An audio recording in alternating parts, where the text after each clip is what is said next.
begin. Hello, and welcome to Conversations with Melissa.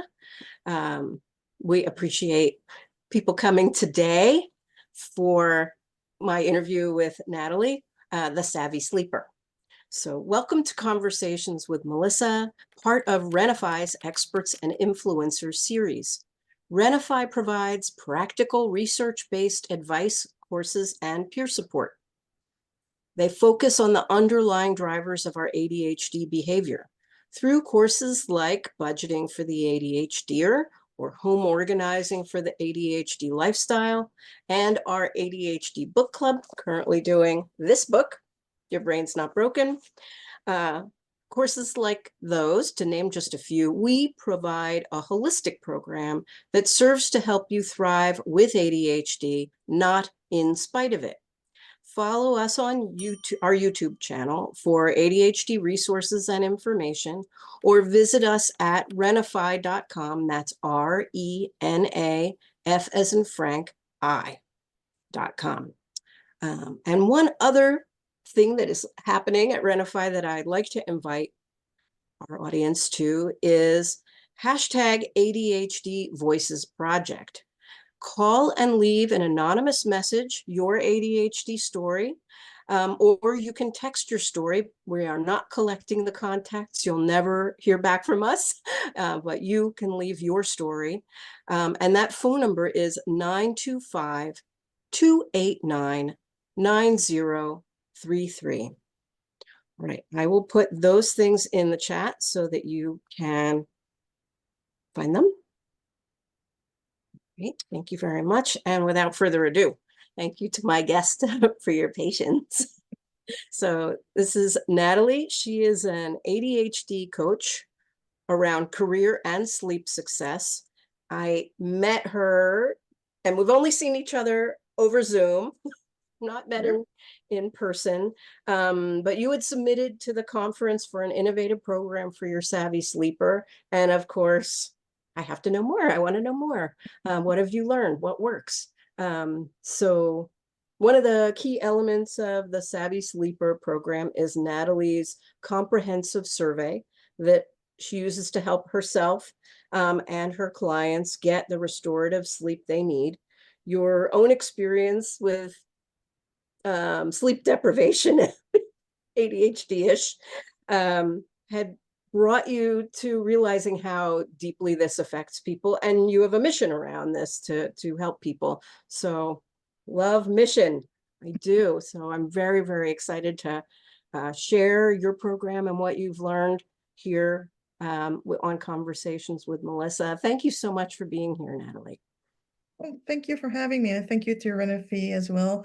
Very much appreciate the invite, and I'm excited to spread the word about ADHD and sleep and how we can do better. Yay! Yay!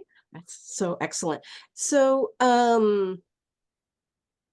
mentioned the innovative program. We can come back and talk a little bit more about how that you submitted it and what you learned and those things. But how did you, what happened with you in sleep that you got so deep dive into it? What is your ADHD sleep story? My sleep story is it has been going on for a long time, much better now, happy to report. It's I got diagnosed with a few things that definitely impact your sleep, like sleep apnea, restless leg syndrome.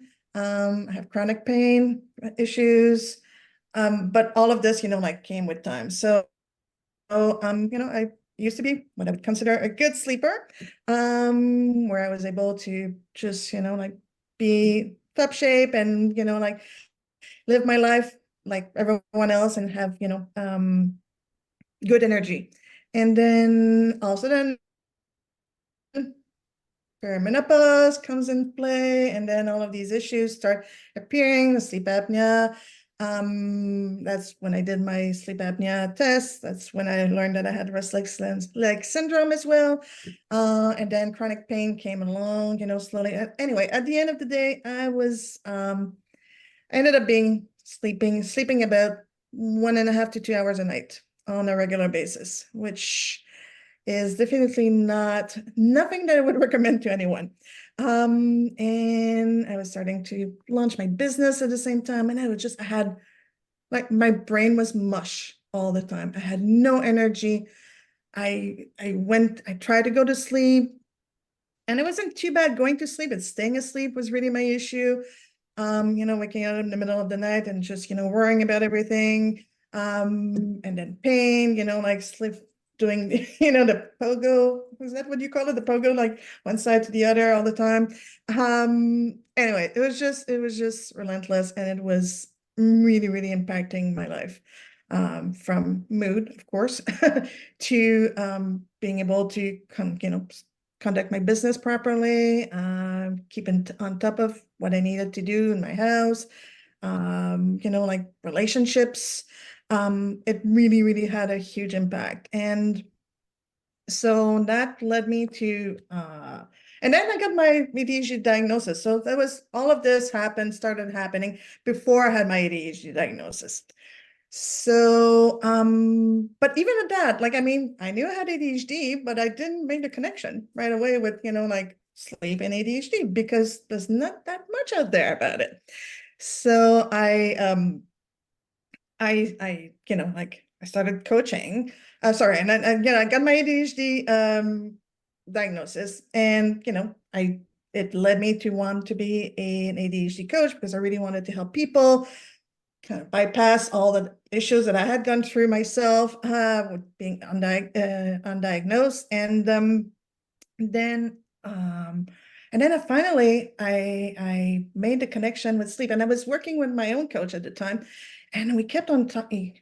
I kept on telling him, like, I have nothing to give. Like, I'm dead, basically. You're And running on empty is what I hear you say. I mean, 2 hours sleep is yeah, that's no, that's a, that was not good. When I was like over 3 hours, I was like, yes, that's a good night of sleep, which is ridiculous, right? yes. But that's what happens with ADHD and sleep often, is that we try to function at the level that we're at, and it's not good for us. I do see some feedback in the chat about that perimenopause kicking other people's butt. So, I mean, Yeah. when you mention all of the things, you have this chronic pain, you have this kind of new ADHD diagnosis, you have this perimenopause, you said restless leg. Mhm. I just feel like it's sounds like an insurmountable mountain, especially when you're in this discovery phase and you think, okay, well, there's this ADHD part of it, but now there's this restless leg part of it, and now there's this menopause part of it. Yeah. Sleep issues in general, like without even, putting ADHD in the in play. I'm talking football terms tonight. And it's so broad. There's so many things that can impact someone's sleep. And then, when you have many things happening at the same time, as you said, it looks like a mountain that you're never going to be able to climb. And that's how I felt, very much so. And I did research here and there, and I couldn't really find anything. And everything that I found seemed to be very siloed.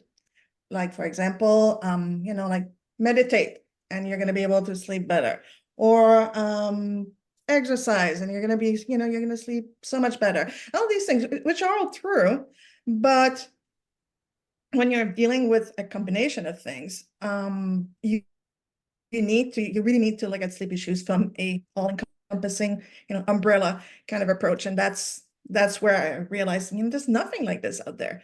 Really, people are not really talking about ADHD and sleep, and how your ADHD impacts your sleep, but your sleep impacts your ADHD. So it's a bidirectional thing. No one was really talking about that. And there's How just much do you sleep now? I'm sorry to interrupt. Oh That yeah, was no. the question. Right now I'm sleeping, so it's not always perfect, and no one should ever aim for perfect sleep because it doesn't exist. But it's between I go from about 6.5 hours to 7.5 hours per night, which is great. Now I do have some nights where it's less than that, And I know, I've become a whole lot more aware of what, can cause issues and whatnot. And sometimes you just don't really know, but I keep track and I try to, like get a better understanding and then, like apply I was going to say techniques, but yeah, techniques to help manage that better. But yeah, it's so different. I have so much more energy than I used to. Yeah, I would have been very boring doing this talk when I was sleeping 2 hours a night, believe me. Yeah, because I mean, the sleep gives us this well of energy, right? Where it's a recharge, it's got elements. So let's go one step back. You laid out this map about how it was for you, your discovery of your ADHD diagnosis, these other things all swirling around in your universe at the same time. Let's go back one step and just talk about things that impact sleep, basics, right? I mean, even the place you're sleeping has impact, even the bed you're in or the place you're sleeping. So let's go back to some of these things around sleep that impact sleep, Yeah. not necessarily your personal ones. Yeah. No, there's so many things that can impact your sleep. And I have this picture in my head every time I talk about sleep of an octopus, because there's just like so many legs and it can all, like get knotted and whatnot. Sorry, I'm very hand oriented tonight. But there's just so many things that can really come into play. So you've got, of course, your environment. What does it look like? How cold do you keep your bedroom at night? A lot of people keep their rooms way too hot, not realizing that it does have an impact on their sleep. The what else? Lighting, the sound, like are there people sleeping with you? What is it like? If you got someone who's snoring next to you, that's hard sometimes. How are you going to deal with that? So that's the one thing that is easier to control, basically, your environment, like how much, what can you do about bettering your environment to make it more conducive to sleep? Then there's, like what kind of routines do you have? Like and I say routines with an S because it's, like everyone is talking about bedtime routines, but there's, your morning routine as well and your daytime routine. Because there's going to be things that are going to be impacting things that you can do in the morning or even in the afternoon that will impact how you sleep at night. So, how serious are you about your routines? How consistent are you with them? Which is, of course, something that, us ADHDers have a lot of trouble maintaining often. So there's the routine aspect. Then we'll look at, your health. No, so I just want to point out that I'm not a professional medical, person at all. And for people who don't, haven't mentioned, I'm from Quebec, so French is my first language, in case, like people are wondering where the accent comes from. Um, so you got your health issues. For example, like chronic pain is a good one. There's so many things. So other your health issues might impact your sleep, but your sleep might impact your health issues as well. If you have, poor sleep, you're much more likely to have cardiovascular issues, diabetes, sleep apnea, all of these things.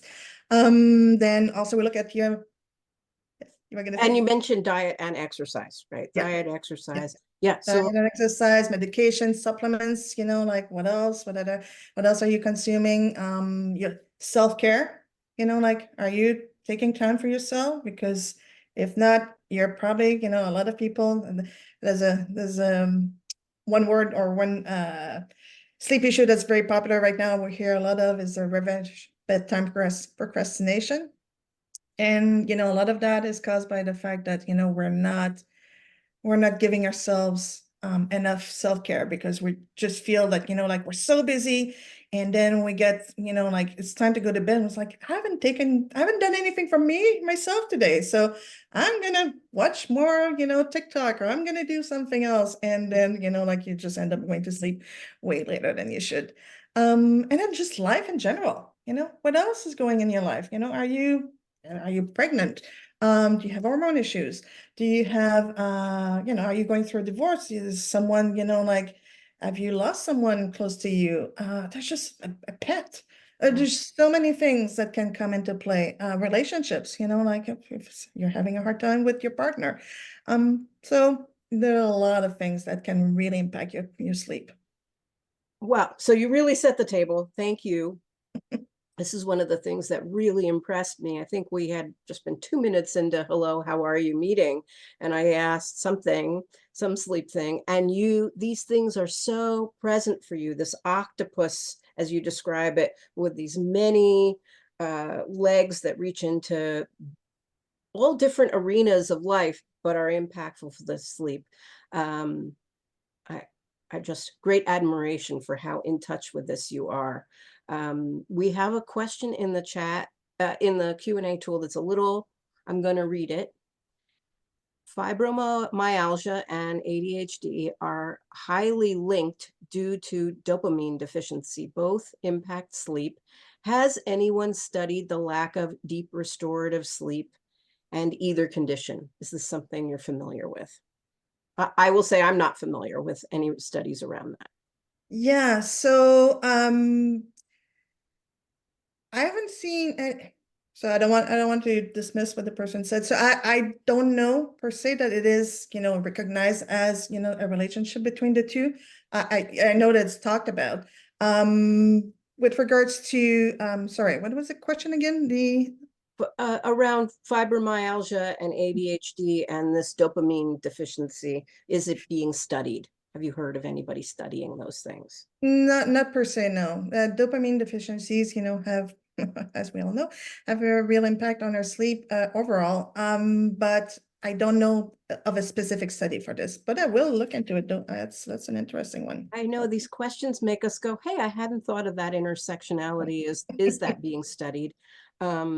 I will say, I'm seeing in the chat people, yes, that darn revenge bedtime. And so there's other ways of framing it, because sometimes this language doesn't speak to us. I'm not doing it for revenge. However, I did get to be midnight and I thought, no, me time. This is me time, except it's kind of empty calories me time. Yep. And I did notice for myself not having on the calendar a little bit of creative time, some music stuff. That's where the me time at midnight comes in. Yeah. And I heard you call it self-care. So I wholeheartedly couldn't agree more. But it gets to be the end of the day. And what about me? Yeah. Exactly. It can So be, so go ahead. when you're working with clients, how do you sort out all these many tentacles? How do you get some clarity when you're working with them? So so for my, one-on-one clients, I've developed a very, very in-depth questionnaire about sleep and ADHD. And it touches upon everything that I've talked about. And on top of that, you've got history, what kind of, how long, what does it look like? Anyone else in your family, all of these things. What kind of quality sleep? Sometimes we feel that, we're that tired, but maybe we're getting, like, quote unquote, enough sleep, but is it good quality? That can have a huge impact. Your ADHD versus sleep, like how is your lack of sleep impacting your ADHD? Because that, it's often how it first manifests itself for a lot of us. Like I can't keep track of anything, I can't plan anything. I'm not even in my head anymore. So yeah, and then, like environment, we'll look at everything. Like the questionnaire is very, very long, but you can stop and do it in bunch in, different times. But it's important for me to get, and for the clients, of course, to get to the bottom of what is really ailing their sleep right now. Because it can be, as I said, like it's so complex and it's so multifaceted. And there's just so many things that come into play. So if we don't start with a baseline, we don't know where we're going. So that's really, that's really important to start there, and then, see what we can impact. Like there are things that are easier to, work on than others. But when you compile everything, in one issue, it can become very much daunting. So hence, yeah, a I mean, lot of people with ADHD. The numbers are, like disputed, but at least 70% of ADHDers have sleep issues. Mm. And I think puts it at over 80. Or is it Chad? Someone. And it's so true. And it's not only ADHD, right? So there's no major psychiatric condition where sleep is normal. So that goes for everything, like, are you bipolar? Are you, like autism, like up the spectrum. And yeah, so it's not some, like, I think we don't know the causation, but we can see the correlation for sure between the two. So it's important.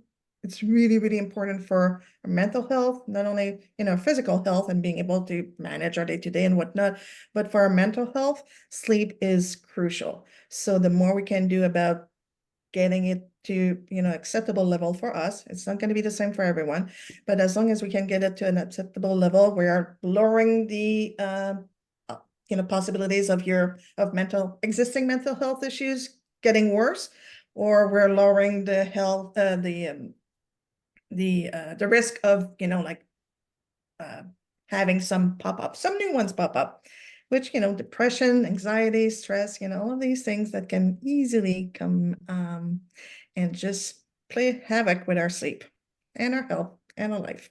Indeed. I felt like I heard you say get a baseline, and um, as an adult with ADHD, I see myself starting projects in the middle, and the sleep, for example. Well, baseline, why don't I just make a goal and work on it? And then there's that set of elements. And then also we'll be maybe getting diagnosed. Maybe we're in front of the MD and they ask us about our sleep, and or they suggest to us like it's easy to improve the sleep.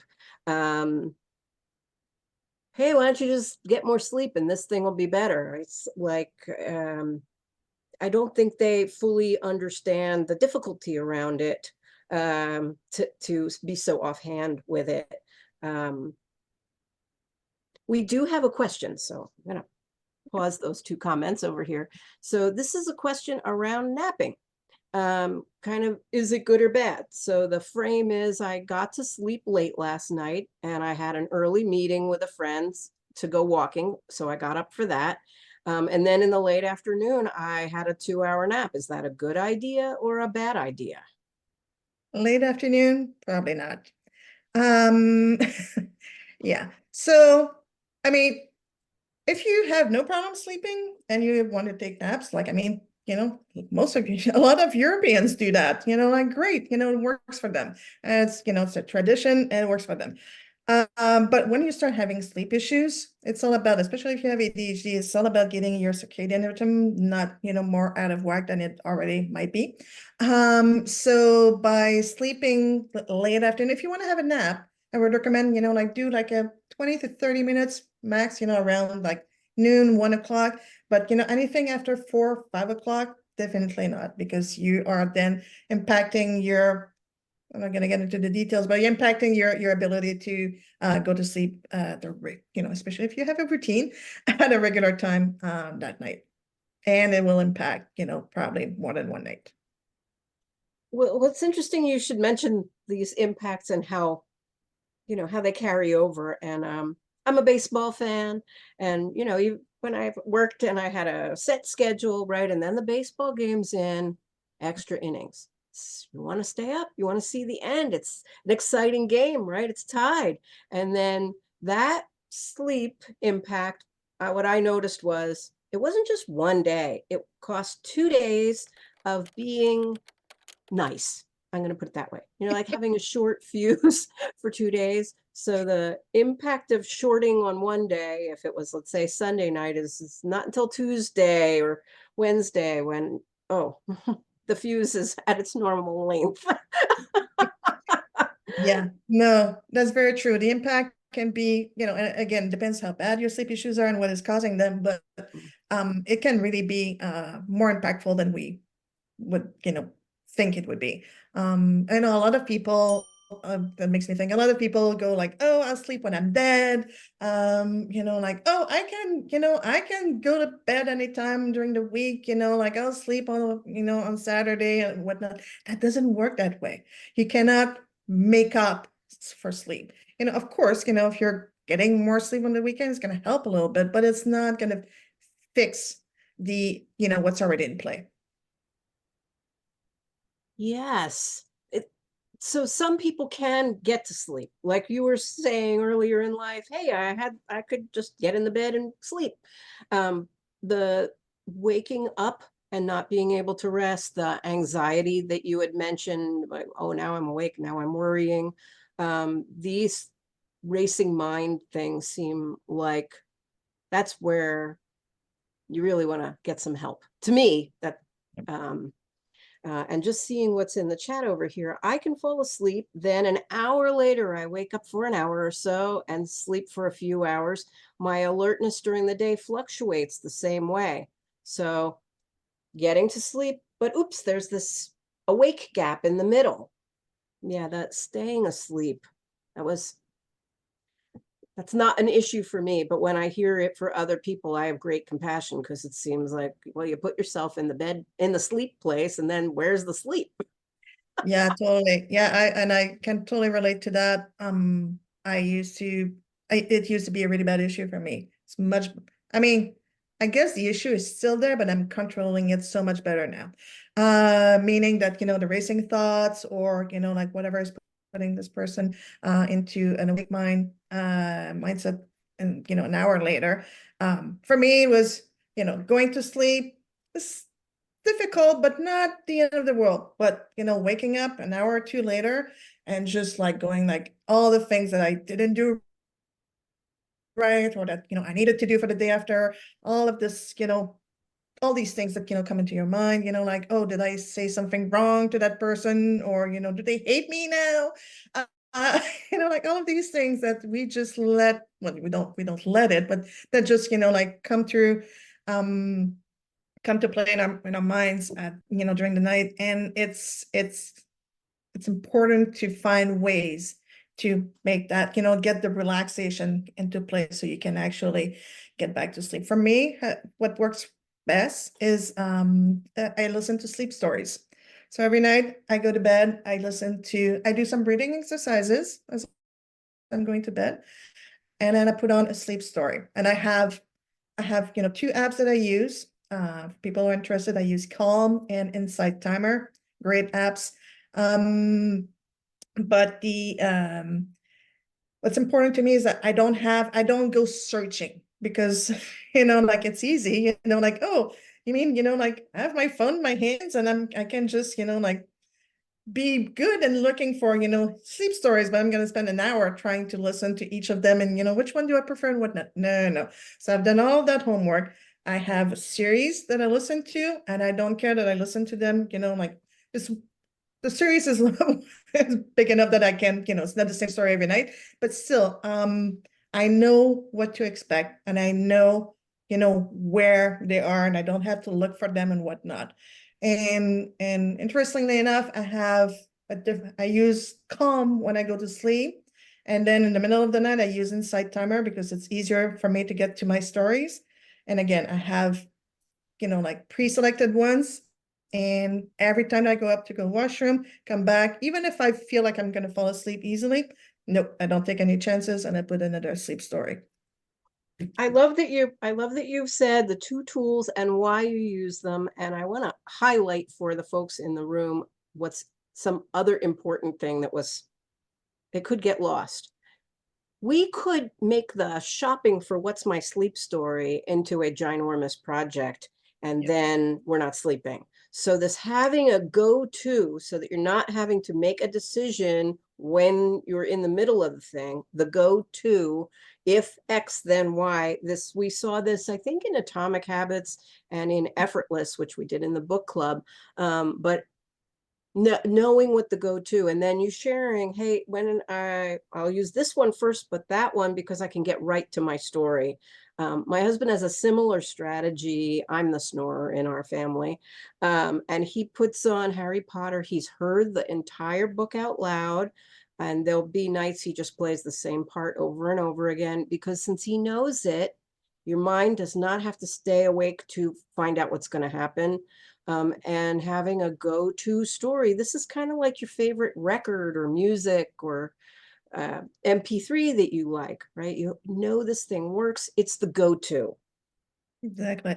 And it's finding something that works for you, like it took me a while to realize that, but delivery, the way that the story is delivered to me is very important. It's the music in the background. I don't want music. Like I just want, words.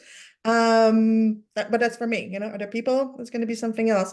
But I've really went to town on, what actually works for me. For some reason, male deep voices work better for me.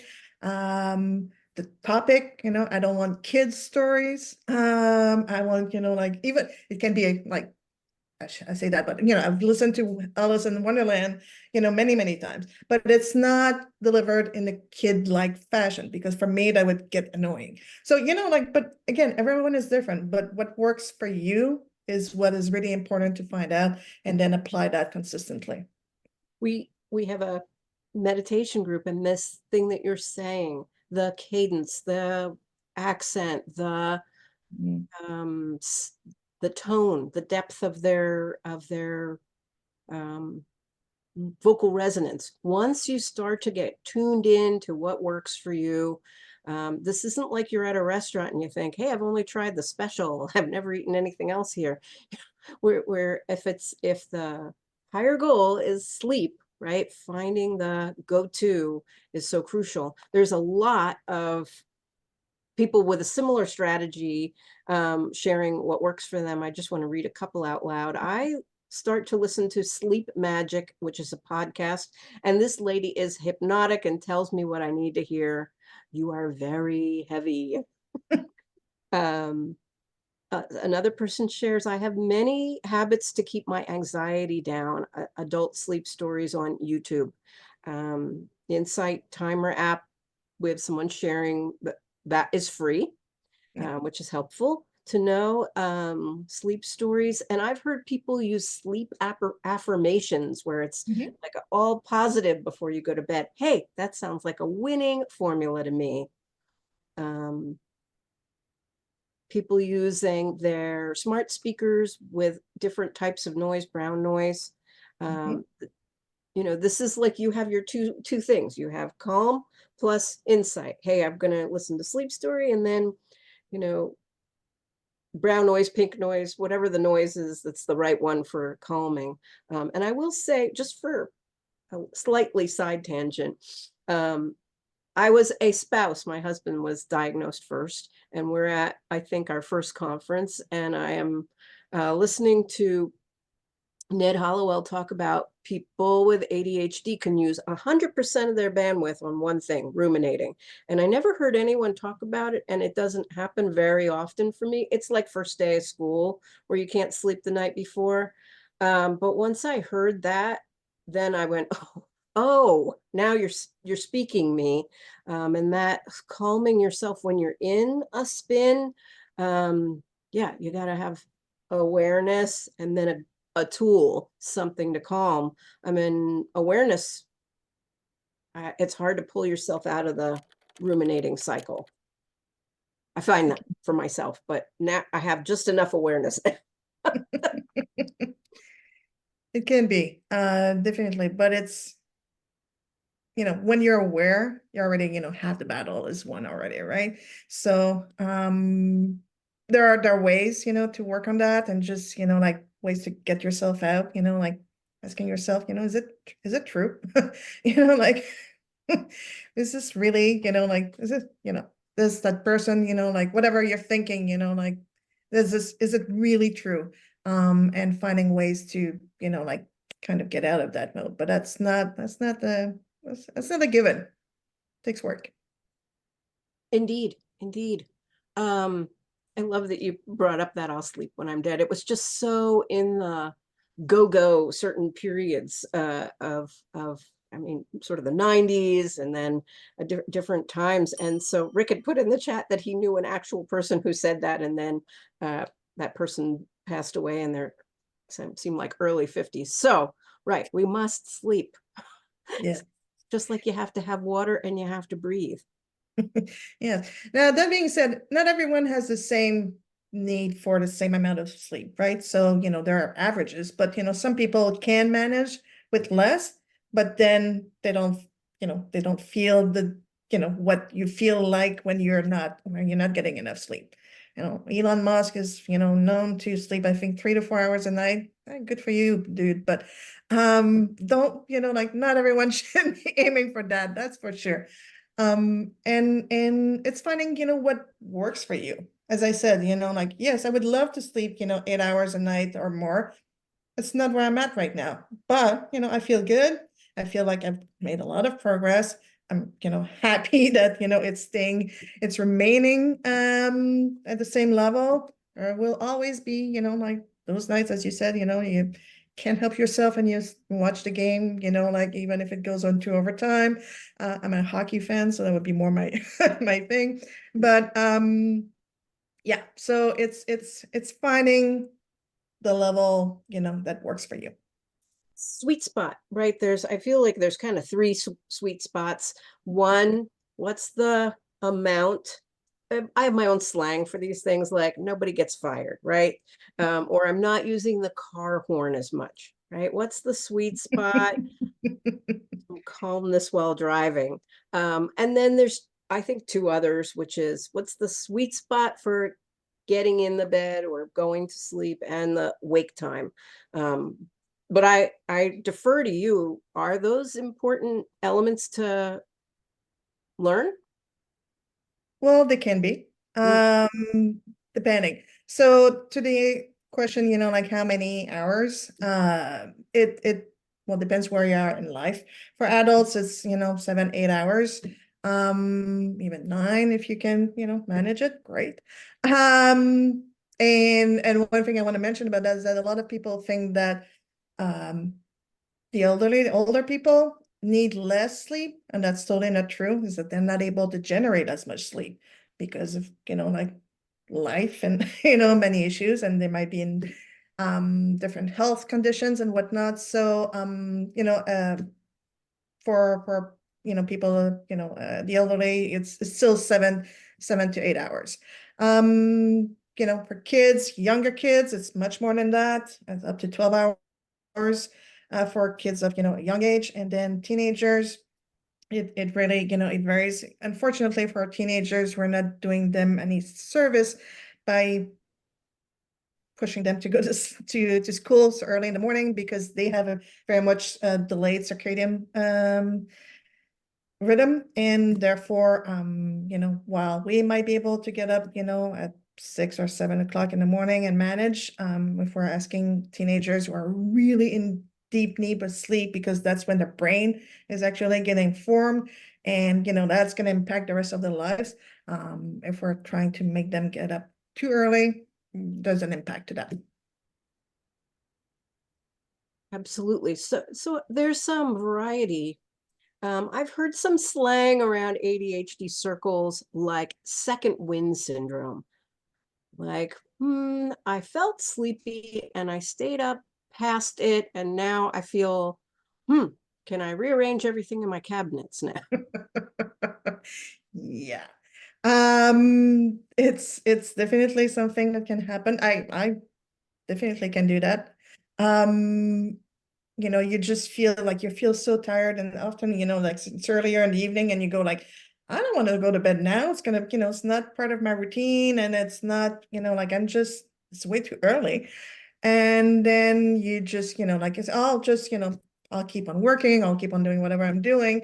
And then an hour or two later, it's like, oh, I'm wide awake now, and I really want to do, whatever it is that I shouldn't be doing at this time, instead of, actually following my routine. So, Mm.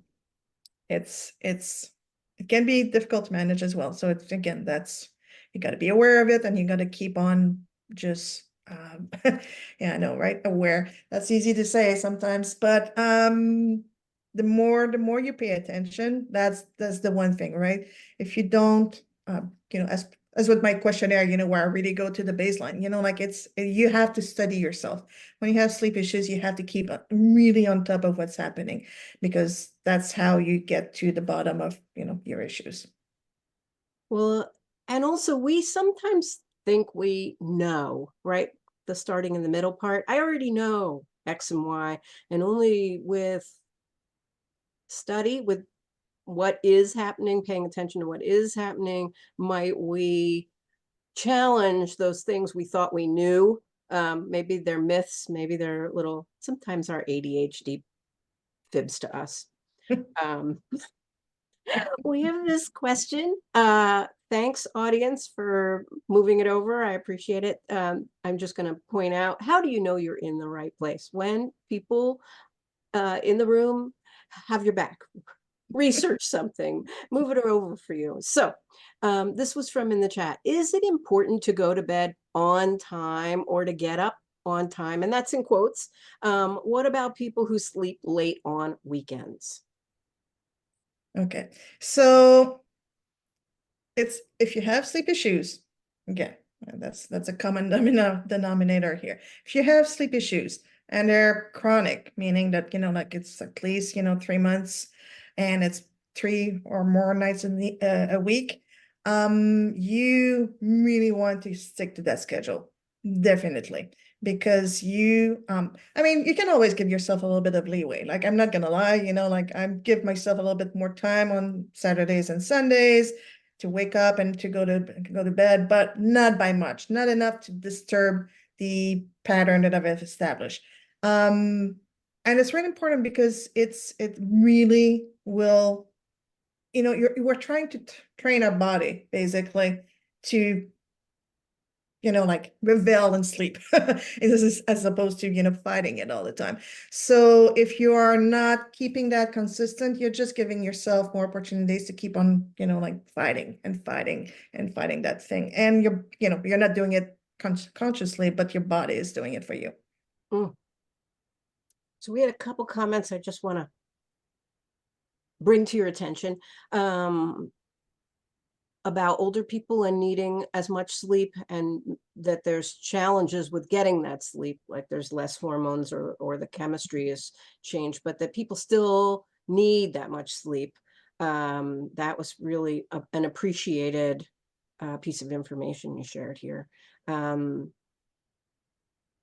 then I can be calmly awake, but and I know how to calm myself, but I still have difficulty staying asleep. So that's a comment. I thought I would throw that out there and see, how does that land with you? Well, it's, again, like, this person knows themselves better than I would. But if it's, like, is it really true? Like, calming yourself enough to go to sleep, might be one thing, but is your mind still running ragged, all through the night? And then, like, for the simplest, like, reason, like, you're going to wake up and then but now your mind is racing, and you can get back to sleep. So it's again, like, that's where the breathing exercises come into play, and a lot of other things you can do to help. But it's going to sleep and staying asleep are different things. They're different things. So I want to point out the distinctions you have, and also, what am I saying when I'm saying that? So I grew up in New Jersey. We only had sloppy snow. I heard people talk about powder. I didn't know what that was. So people who have different types of snow have these distinctions around the snow. They have a special name, and we know what it is, and we can name it. So that's why I'm using that word. And so to hear these distinctions that you have, and how you can get in touch with them, the staying asleep is its own set of things that you would address, that you would, first off, there's some awareness element of it. I will say I was doing a year or two ago, I was doing my own sleep study, and with some lady friends, and I hadn't really been aware that I was having heartburn and waking up to take an antacid. And only in the actually paying attention did I realize that that was happening, so that I could either drink water to alleviate the heartburn, or take the antacid before bedtime, right? Still drinking water, hey, that might still wake you up, right? But this awareness growing, it brings you to new levels of what is it that one might address. Totally. Yeah, it can be, yeah, it can, as I said, the octopus, like I'm thinking of, like there's just so many things that come into play, and it's really important to keep track. And I don't mean that necessarily into, like it's great if you can keep a sleep journal, but like just at least, be conscious of it. So when we start working together, for example, or when you do your own work, it's knowing what you're dealing with. Because if you don't, what are you really, battling? You don't really know. That's the thing, is we sort of, hey, we think it's only when you start to get into this, looking more closely, your awareness changes. We have two questions in the Q&A tool. I'm gonna read them. So the first one is, I have read that getting outside in the morning, sunlight on your eyes, on your skin, can help your circadian rhythm, and that helps kick melatonin. Part of a wake up to change how it is in your body, to change the melatonin level. Right. So yeah, definitely. Morning sun is great. If you can't get, like for some people, they might not be able to get out, or, they might have, um, reasons why they can be, physical reasons why they can get out or whatnot. So there are also they sell these lights, and you can find them on Amazon. Basically, daylight glow, I'll call them. Um, and they do help a lot. But yeah, getting just opening your blinds, or your curtains in the morning, like just getting that ray of sunlight that's just, telling your body, oh, it's time to be awake. Let's get into it. So. Great to hear you validate that. Yeah, so daylight helps us. Here's another question from the Q&A tool. If I sleep at like 1 a.m. and I need to sleep by 11 p.m. to get enough hours of sleep that I'm lacking, should I try cold turkey and put myself in bed at like 10:30? Or should I try going to bed maybe 20 minutes before my usual start time? Yeah, no, totally. Yeah, well, you can try to do it cold turkey. Most likely it won't work. You'll get really, mad, and it's probably not going to help your sleep. It's probably be detrimental to your sleep overall. But yeah, no, the best idea is to go, yeah, 15, 20 minutes, like just, like if you go to bed at 1 o'clock, next time, like 12:45, 12:30, 12:15, midnight. And then, like just do it. And it's, it can be a few days, like do it, for a few days at 12:45, like see how it works for you. Some people might be able to do it, like 15 minutes less every day. Great.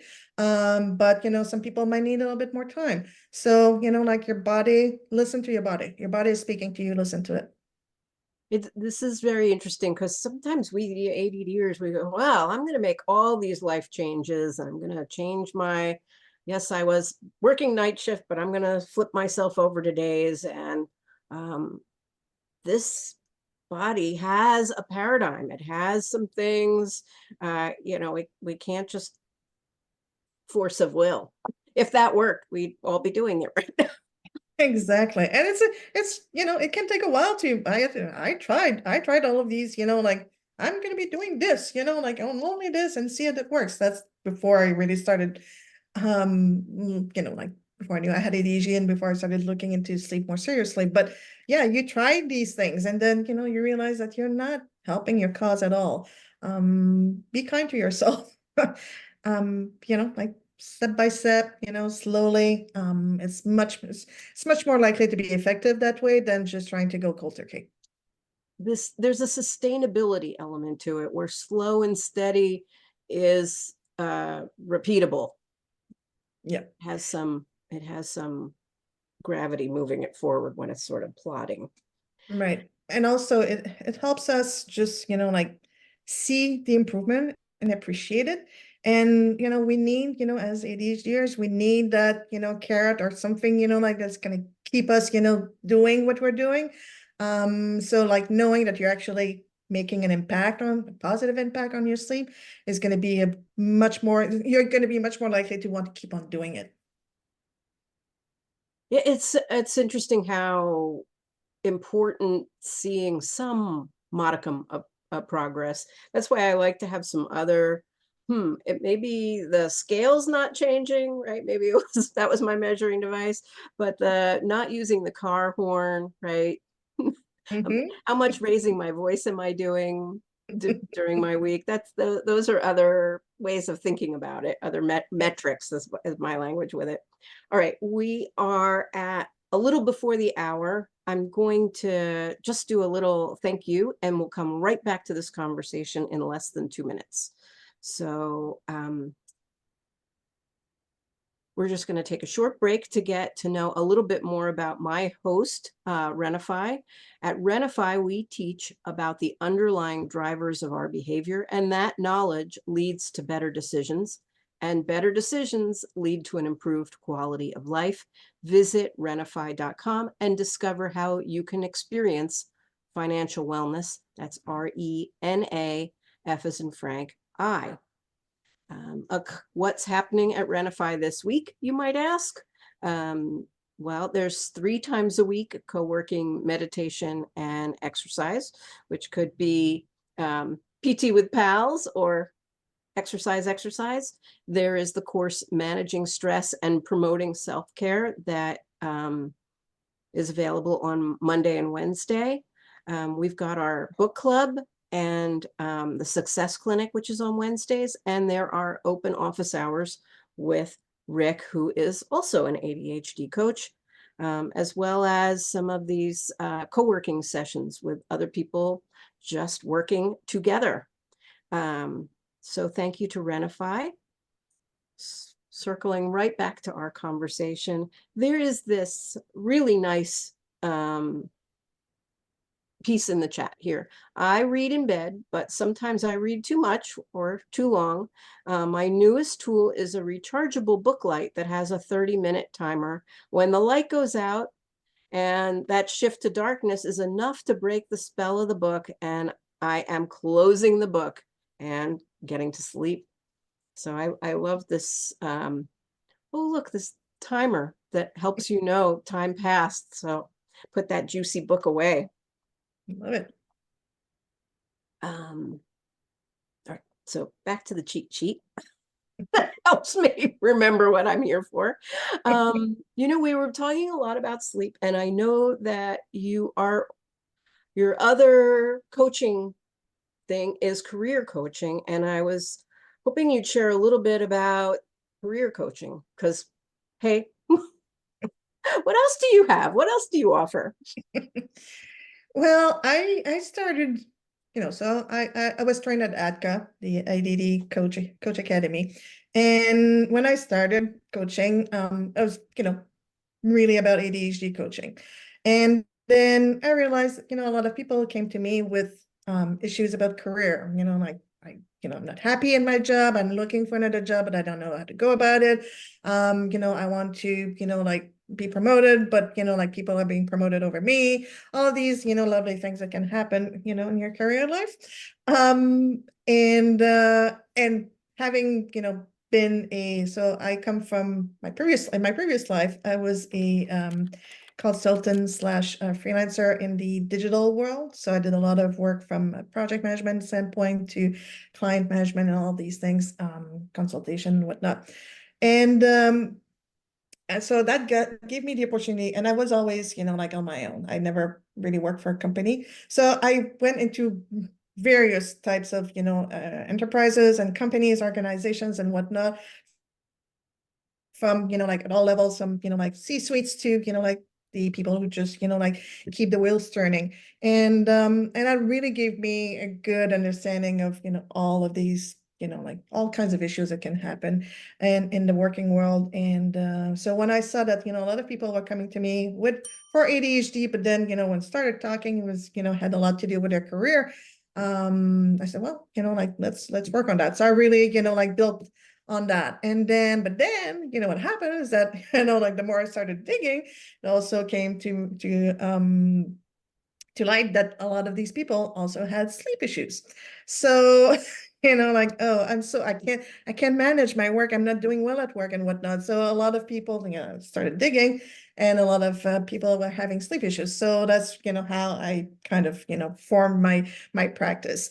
As far as career coaching goes, I've, as I said, I'm, working with a lot of different people on a lot of different levels.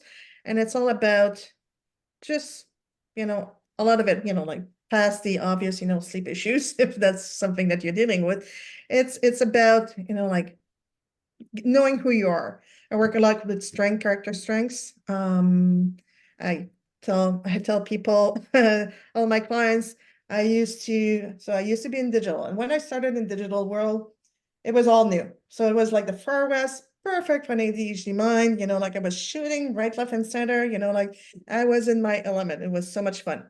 But then, like as it became, because it was all new, like no one else was doing it, and it was, like an industry creating itself.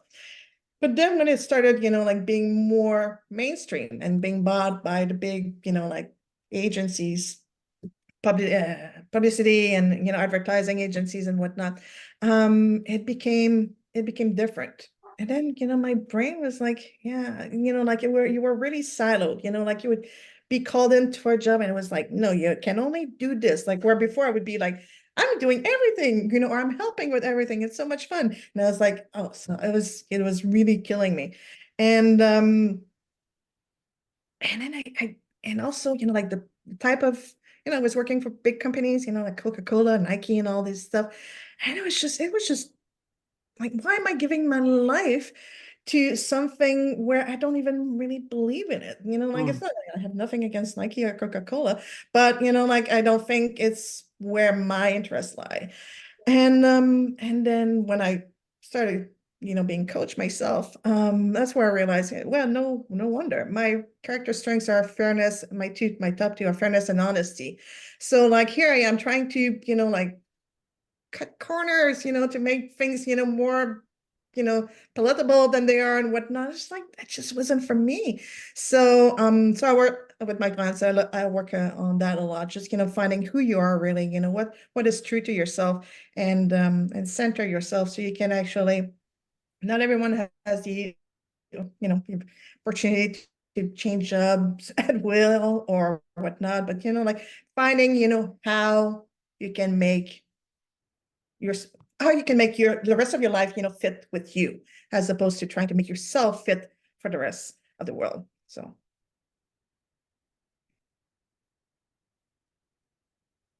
All right, we're having some questions. How do I work with Natalie? So I'm gonna put your link in here for your website and some of how to find you on social media.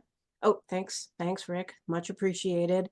Um, and actually I don't know, I'm actually going to put my email address in there as well, just okay, so that's up to you. I would never give it away without you saying. Ah, I'm trying to remember what it is right now. That's really funny. uh I can get it if it helps you. no, I got it. Nearby. All right. Um, This is an easy one to get to me. I have many email addresses, but this one I check regularly. So Put in there, put in your social media. Well, let's circle back. Yeah, this career thing.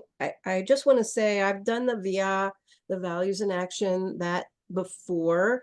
And it's so interesting to hear you share about your experience in the work world, and having this values test, it kind of is the aha of, no wonder this wasn't working. Fairness is important to me, Mm. or these other elements I have in my top 5. Forgiveness. And my sister had visited. She lives on the other coast, and she had said something offhand like, "Oh, are you like Dad, where stuff rolls off you?"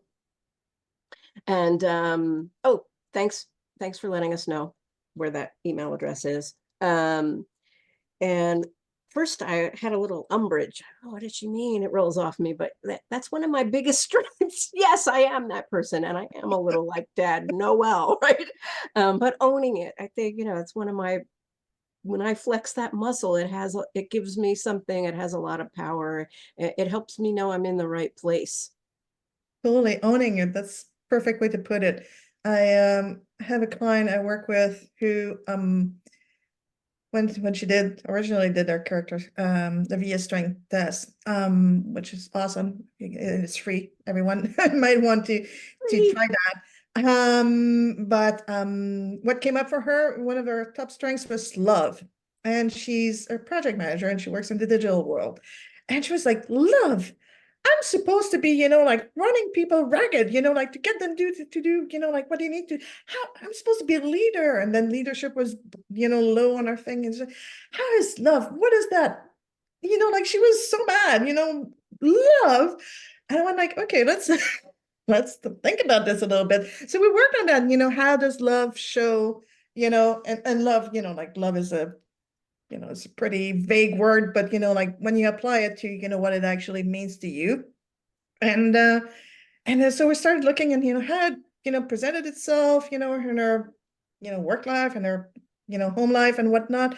And then, like every time she would come to me with stories, like, oh, and, like, so I would, kind of, force her to say, like, what is, the element that came into play. And then every time she go, love, like she was mad.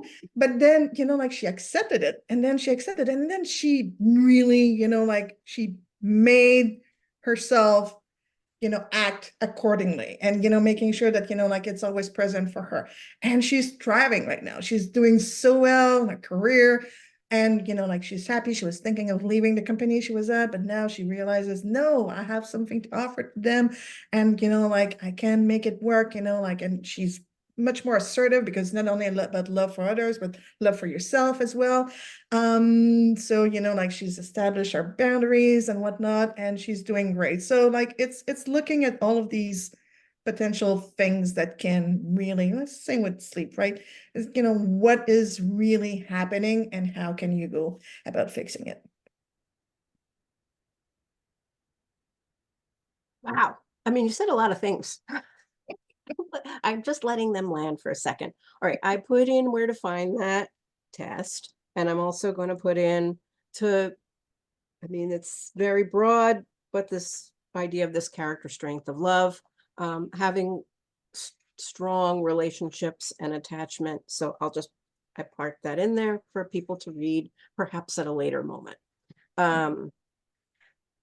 I wanted to ask you, since we talked a lot about sleep and people heard about where your career coaching, do you have a sleep workshop coming? Is that Yeah.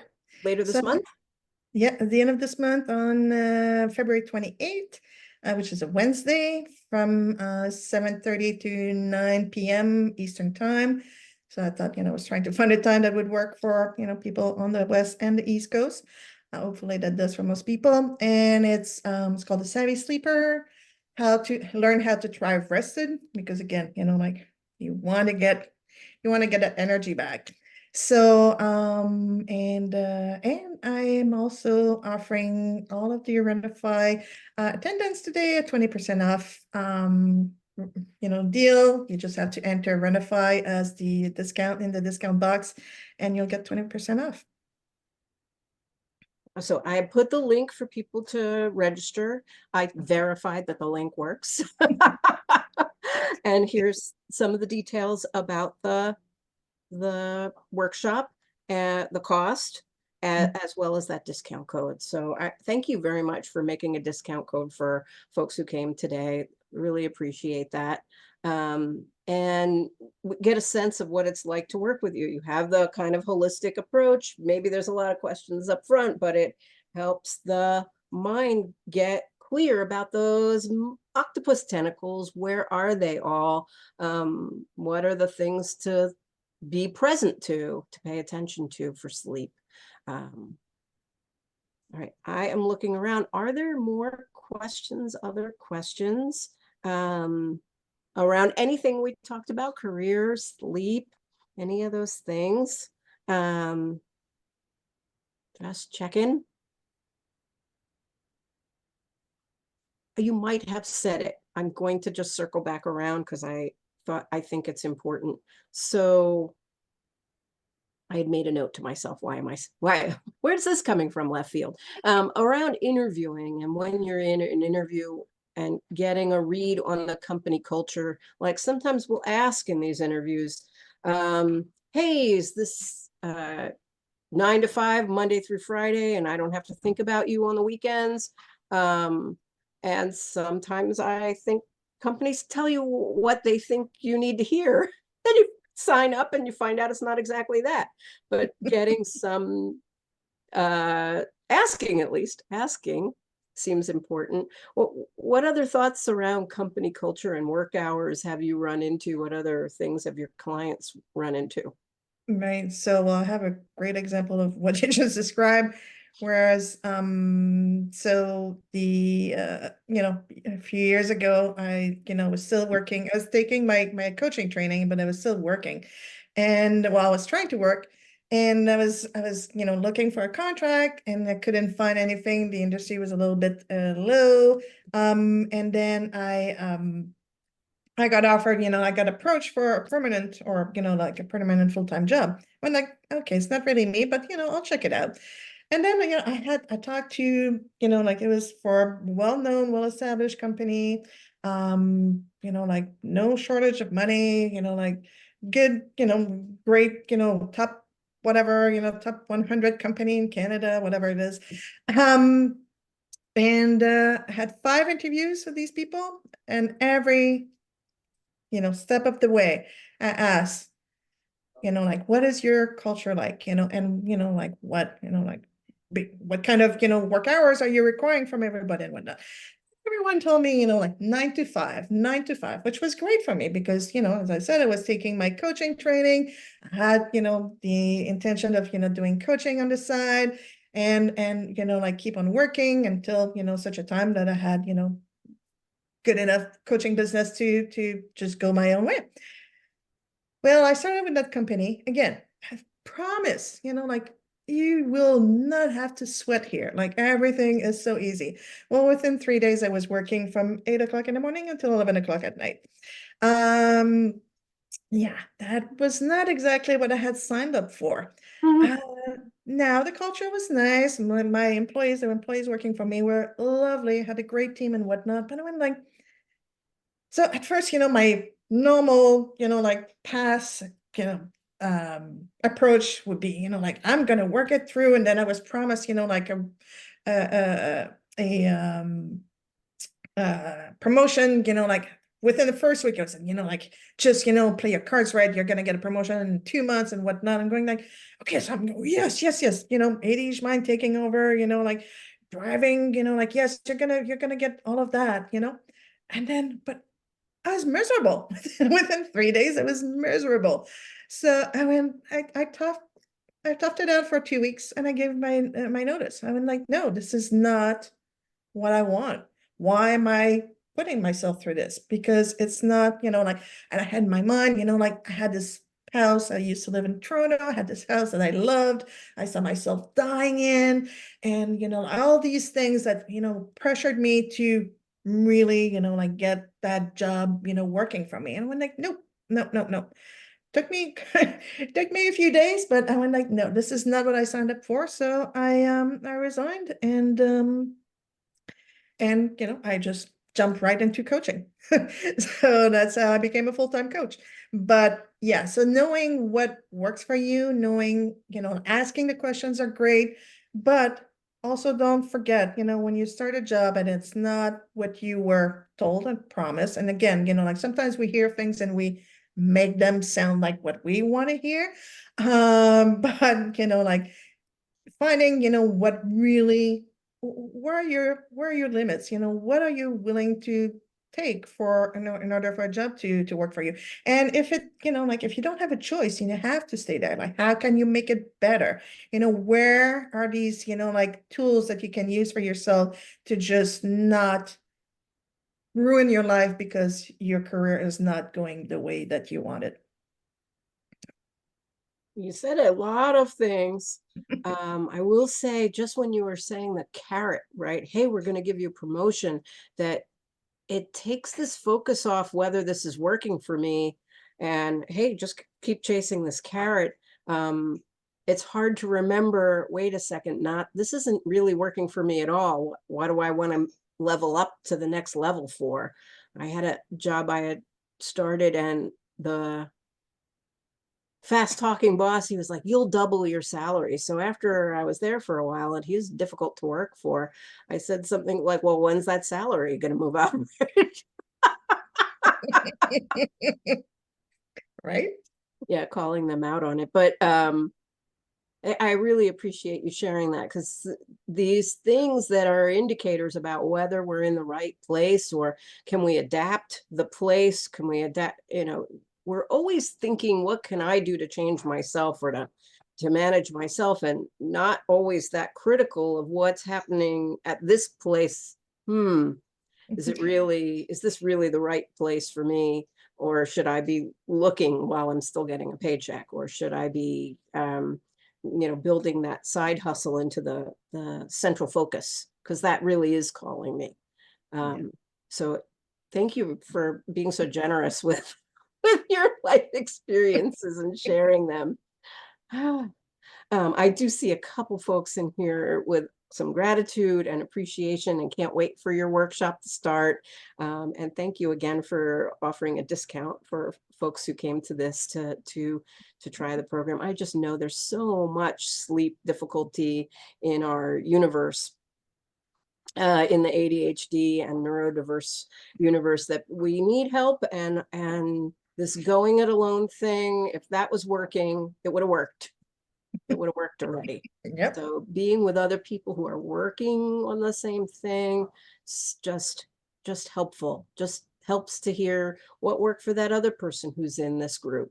That and your experiences, what worked for you. Yeah.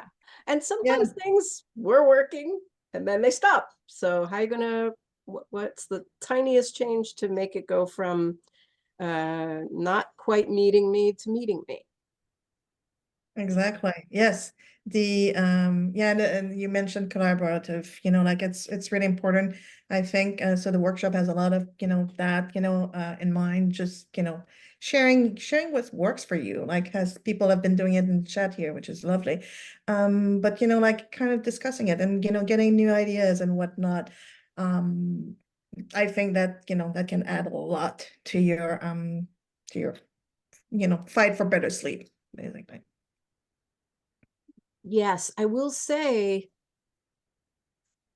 it's tremendously helpful to hear what other people are doing and working, what works for them, and then adapting it. I was in a group of women over 50 with ADHD, and they were talking about, I don't remember, but somehow we got to breakfast, and this one woman had a very short way of getting avocado toast and an egg, right? That was her breakfast. And so she got the heavy protein, and the toast didn't work for me, but I had never considered the egg. And she might have even mentioned using one of those countertop egg makers, which I have. They're pretty inexpensive, and you can kind of start the egg thing and your pot of coffee and bathe, and then ta-da, they're both done, and the egg thing turns itself off, right? So you're not burning down the house.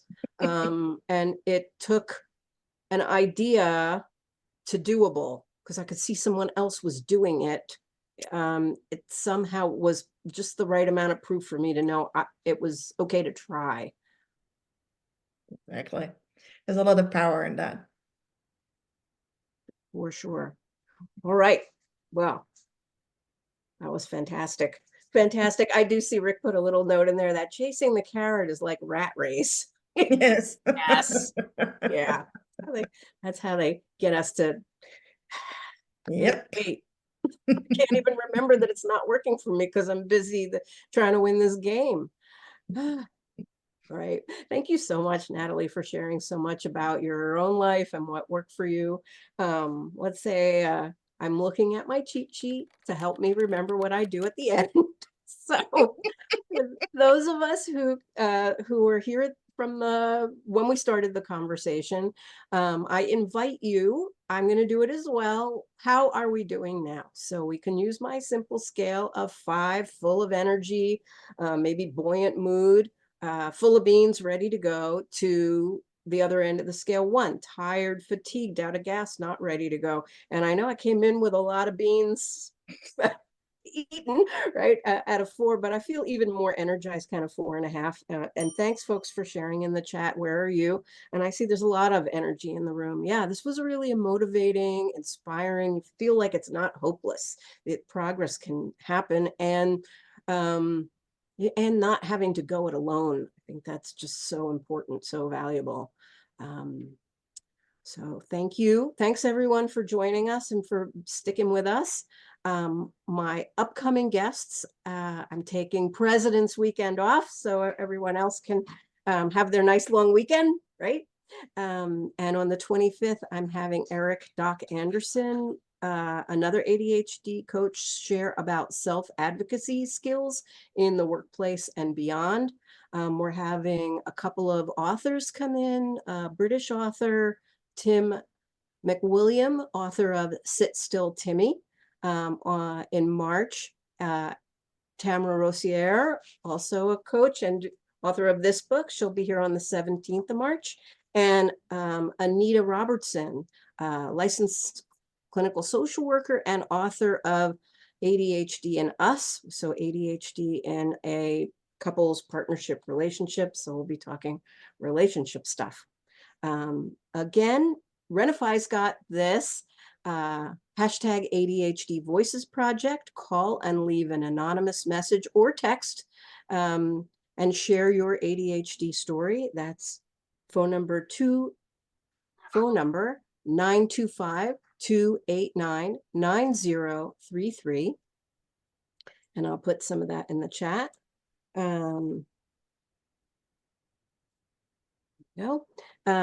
We have a free quick start guide for newly diagnosed, as well as a Facebook self-care group where we do a once a week self-care challenge over there.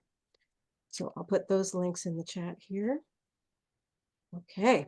All right. And we have come to the end of announcements and things to be made aware of. Again, thank you so much, Natalie, for sharing your knowledge here and your program. And I hope to have you back to hear more about career things, because we can use all the help we can get. Sure. Isn't that true? Isn't that true? Great list of upcoming guests, by the way. I'm looking forward to checking them out. Thank you. I forgot to mention, so I have my workshop at the end of the month, but also when the dates are not out yet, but sometime in April, May, probably May, I'll have also start a coaching program around ADHD and sleep. So people who are interested, keep an eye on my website. As soon as the details are firmed up, I'll be posting on it. Excellent. So I gotta keep my ear to the ground so when that starts, I can let people know. Thank you very much.